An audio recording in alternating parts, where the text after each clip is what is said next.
आज संकष्टी चतुर्थी शुक्रवारची आलेली आहे.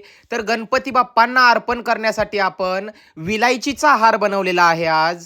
अतिशय सुबक व सुरेख झालेला आहे हा हार. आता हा विलायचीचा हार आपण गणपती बाप्पांना अर्पण करून घेतलेला आहे. अगदी तेजस्वी दिसत आहे गणपती बाप्पांच्या गळ्यामध्ये हा विलायचीचा हार. त्यानंतर आपण गणपती बाप्पांना ऊद ओवाळून घेतलेला आहे. त्यानंतर आपण श्रीमंत दगडूशेठ गणपती बाप्पांची महाआरती करून घेतलेली आहे.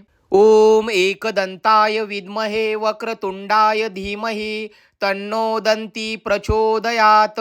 त्यानंतर आपण श्रीमंत दगडूशेठ गणपती बाप्पांना लाल गुलाबाचं फूल श्रद्धेने अर्पण केलं. अतिशय मनमोहक गणपती बाप्पांची आजची पूजा झालेली होती. मनाला एक वेगळंच समाधान मिळालं. त्यानंतर गणपती बाप्पांच्या नैवेद्यासाठी आपण हे महानैवेद्याचं ताट तयार केलेलं आहे.